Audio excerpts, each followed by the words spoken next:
अब मैं आपको बताती हूँ राजनीति के क्षेत्र में पूरे विश्व में क्या रहेगा। इस वर्ष राहु शनि की राशि में मई से आ जाएंगे, जिस कारण प्रकृति भी प्रलयकारी स्थिति में आ जाएगी। जल प्रवाह व भूस्खलन जैसी स्थितियां रहेंगी, मतलब जल का लेवल या तो बिल्कुल ही खत्म होगा या फिर जल का स्रोत इतना बढ़ेगा जिससे कि सुनामी जैसी स्थितियां पैदा होंगी। भूस्खलन जैसी स्थितियां रहेंगी, जैसे कि चार धाम यात्रा है, वहाँ पे भूमि के खिसकने का बहुत सा संकट कष्ट सामना करना पड़ सकता है, या अन्य विश्व में जो है अलग अलग जगहों पर ये समस्या आ सकती है। रूस जो है अचानक अपने पड़ोसी देश पर बहुत हिंसक तरीके से आक्रामक रहेगा, जिसको हम सोच रहे हैं कि सीज फायर हो रहा है, थोड़ा थोड़ा ठंडा हो रहा है रूस, पर अचानक कुछ ऐसा होगा कि वो दोबारा से बहुत पावर में आके आक्रामक हो जाएगा अपने पड़ोसी देश पे। रूस यूक्रेन विवाद, इटली, ईरान, फिलिस्तीन, हमास, उत्तरी कोरिया, अमेरिका, चीन जैसे देश विश्व शांति के लिए खतरा बनेंगे। महंगाई और मंदी दोनों चरम सीमा पर रहेंगे। महंगाई तो बढ़ जाएगी, लेकिन दूसरी तरफ युद्ध होने की स्थितियों में मंदी अपने चरम सीमा पर रहेगी। चीन, अमेरिका व रूस का दबदबा तो बढ़ेगा, पर मुस्लिम ताकत पूरे विश्व के लिए चिंता का विषय बनेगी। ये विशेष ध्यान देने योग्य बात है।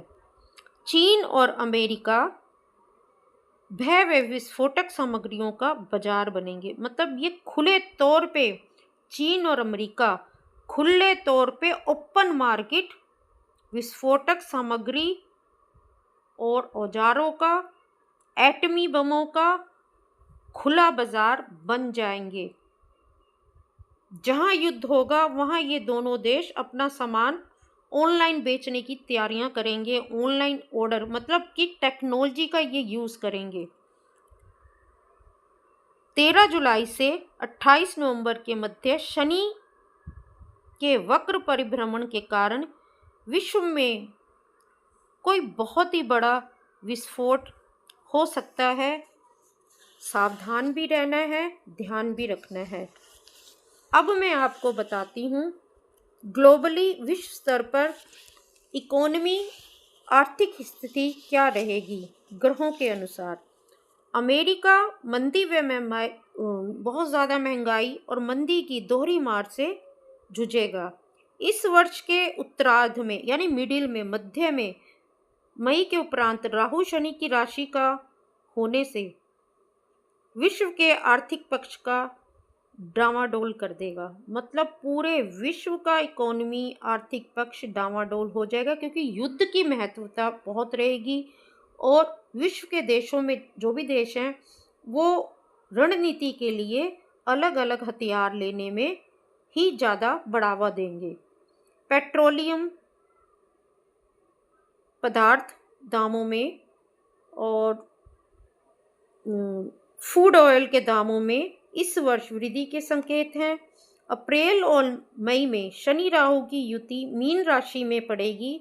इस दौरान घटना, विस्फोट या जनहानि, भूस्खलन, जलप्रपात की स्थिति बनेगी। मतलब जल के सोते या सूखेंगे या इतना बढ़ जाएगा कि बाढ़ जैसी स्थिति से जन समूहों की सैकड़ों हजारों में मरने जैसी स्थिति पैदा होगी या बहुत बड़ा संकट उत्पन्न होगा वैश्विक स्तर पर। विश्व के लगभग सभी देश आर्थिक मंदी व महंगाई से पीड़ित रहेंगे।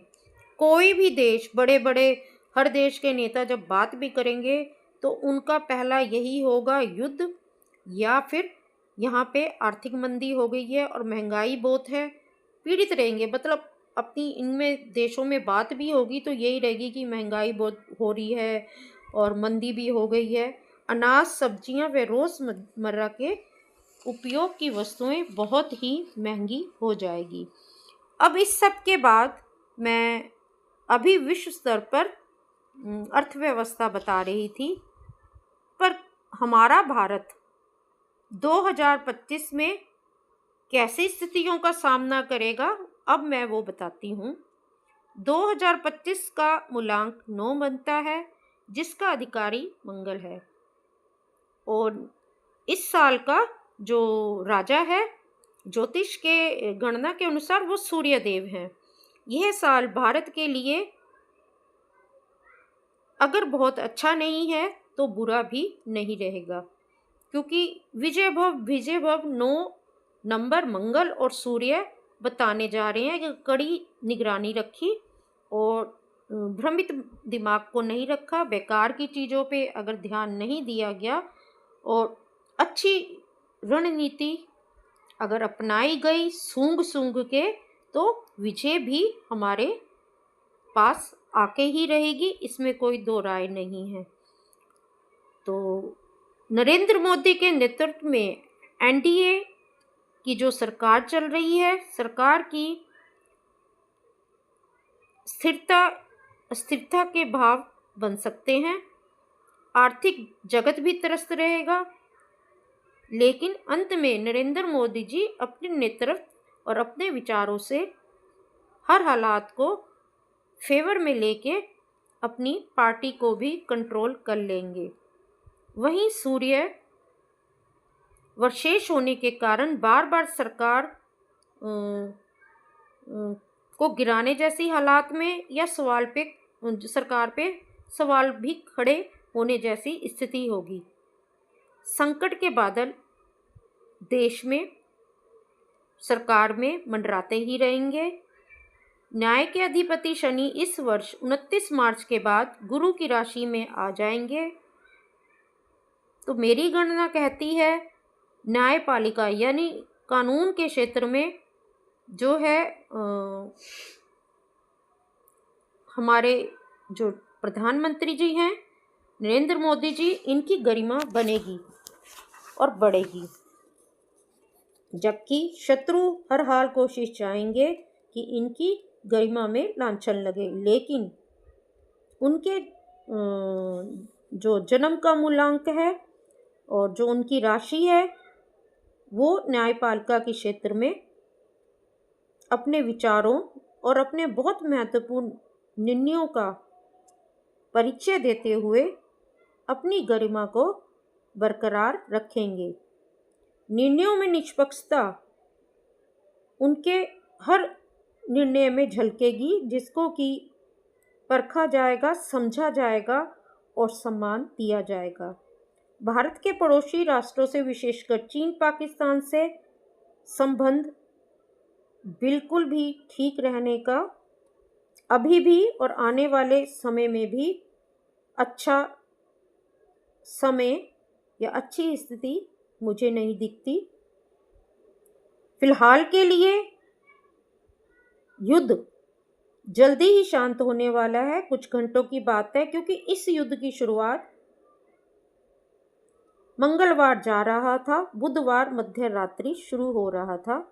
तो बहुत ही अच्छा दिन था, जो कि युद्ध को बहुत दिनों तक नहीं लंबा खींचा जा सकता, और बहुत ही जल्दी कुछ घंटों में ऐसा हालात बनने वाले हैं कि जल्दी से पाकिस्तान का तो नक्शा बदलेगा ही बदलेगा और वो घुटने भी टेकेगा। तो इस युद्ध का जो टोटल मिला के जो विश्व को क्या मिलेगा कि पाकिस्तान का नक्शा बदल गया है और पाकिस्तान एक महत्वपूर्ण ऐसा देश निकल के आएगा जो आतंकवाद को पालने में सर्वोपरि है। ये पूरे विश्व को पता चल जाएगा, और ये श्रेय भी भारत के हमारे प्रधानमंत्री श्री नरेंद्र मोदी जी को जाता है, जिसको कहते हैं कि शत्रुओं में भी शत्रु परखने का नेत्र। मतलब शत्रु सिर्फ मेरा ही नहीं है, अरे ये तो ऐसा शत्रु है जिसने पूरे विश्व के देशों के आतंकवादियों को पाल के रखा है। ये पोल पाकिस्तान की खुलने वाली है विश्व स्तर पर। तो हमारा देश भारत सिर्फ पाकिस्तान से लड़ ही नहीं रहा, जीत ही नहीं पा रहा, वो वैश्विक स्तर पर बता रहा है मैं अपने को बचाने के लिए नहीं लड़ रहा, मैं तो पूरे ग्लोबली जो एक आतंकवाद को पैदा करने वाला, पनाह देने वाला, उसको जो है जिसको कहते हैं आगे बढ़ाने वाला वैश्विक स्तर पर जो देश है, मैंने तो वो खोज के आप सबको दे दिया है। आंखें खोलो और इसको देखने का नज़रिया बदलो। ये कोई बेचारा नहीं है, ये तो आतंक को पालता है।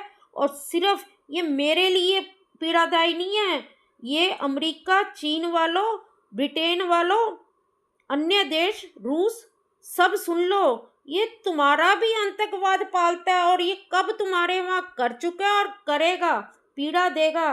जरा इस पे अब ध्यान दो और इसको इस नज़रिए से देखो और इसको किसी भी तरह से युद्ध के जिसको कहते हैं ना कि औजार असला देने की गलती मत करो, क्योंकि कब ये उठ के आज तो मैं अपने को बचा रहा हूँ और तुम सबके लिए भी इसको मैंने खोज के रख दिया, लेकिन आने वाले समय में ये कब तुम्हारे ही बेटे समान से कॉन्ट्रैक्ट लेके तुम्हारे ही देश में आतंकवाद को पैदा बढ़ावा करके तुम्हें ही एक सिरदर्दी सामने खड़ा हो जाए, ये भी तुम थोड़ा सोचो और इसको कड़े हाथों लो।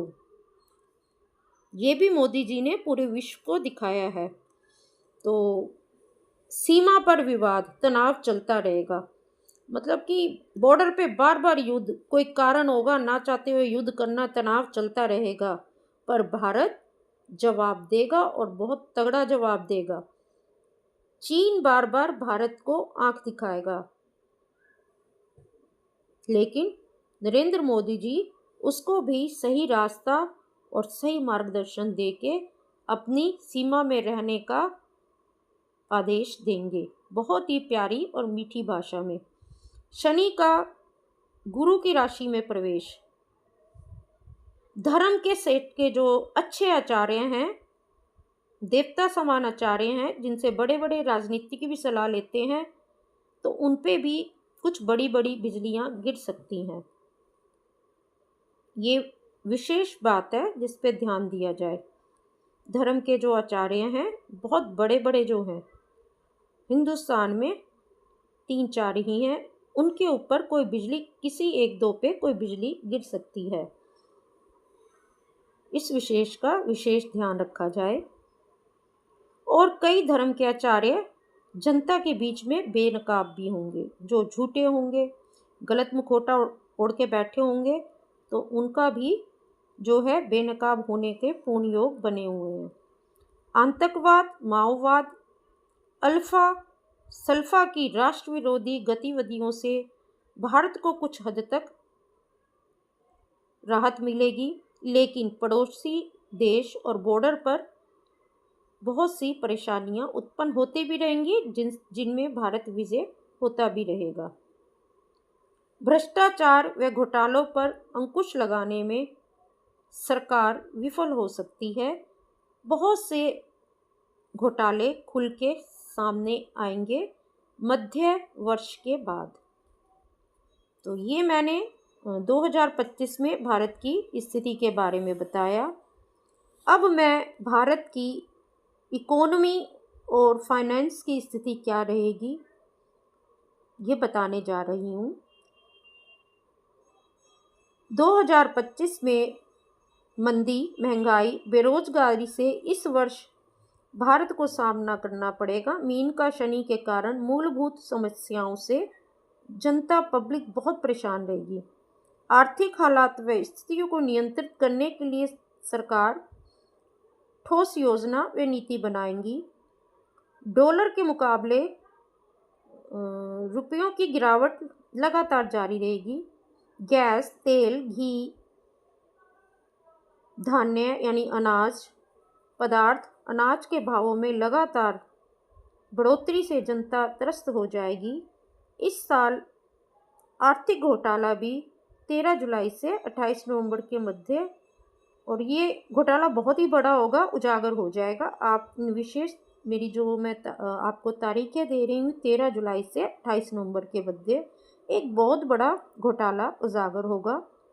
सोने व जमीनों के भावों में बेतहाशा, जो सोची नहीं होगी, उन्नति होगी, वृद्धि हो जाएगी।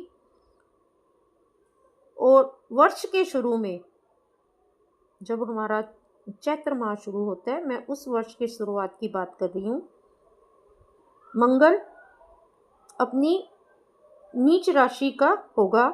शेयर्स बाजार में भी तेजी का दौर चलेगा, परंतु मार्च अप्रैल के बीतते ही भौगोलिक स्थितियां ऐसी उत्पन्न होंगी कि शेयर बाजार बहुत तेज़ी से नीचे भी गिरेगा।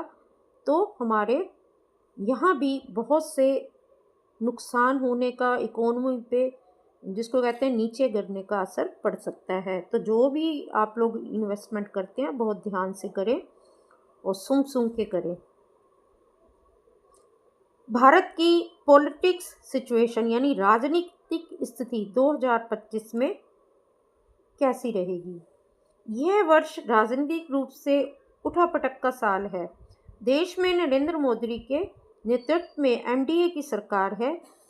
इस वर्ष शनि का संक्रमण है, इन्फेक्शन दे रहा है। शनि जो है ना, इन्फेक्शन दे रहा है, क्योंकि मंगल सूर्य बहुत ज़्यादा इस वर्ष अपना रोल कर रहे हैं।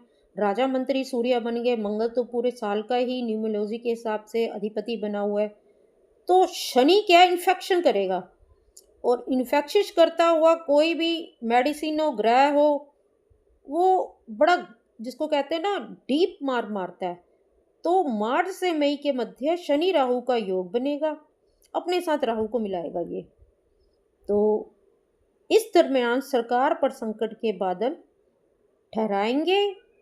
सरकार पे तो आएंगे, पर सरकार में जो उच्च पद प्रतिष्ठा पे हैं उन पे भी जान का, मान का संकट रहेगा। विशेष तौर पे मेरे इन शब्दों पे जोर दें।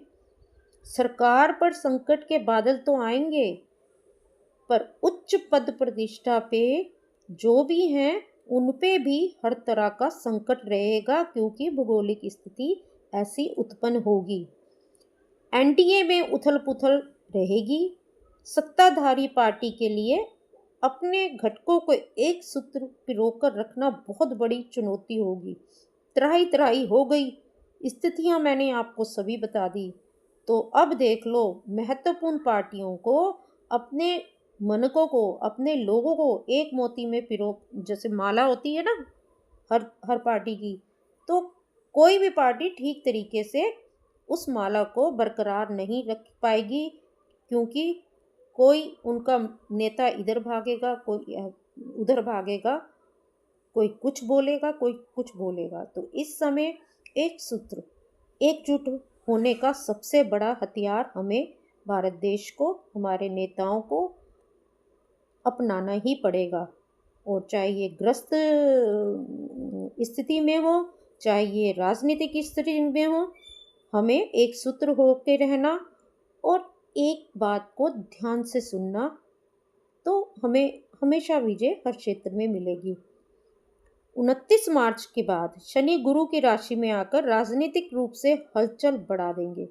जुलाई से नवंबर के मध्य शनि का वक्र परिभ्रमण भी सत्ता पक्ष के लिए अच्छा नहीं रहेगा, बिल्कुल अच्छा नहीं रहेगा। गठबंधन के साथी नई संभावनाओं को तलाशेंगे। गठबंधन में जो हमारे साथ फायदा देखते हुए पीछे हालातों में आ गए थे ना, अब वो नए हालात होने से अपनी नई नई और संभावनाओं को देखते हुए या तो निकल के जाएंगे, या धोखा देंगे, या पीठ पे छुरा घोंपेंगे। लीडरशिप को लेकर भी प्रश्न उपस्थित होंगे।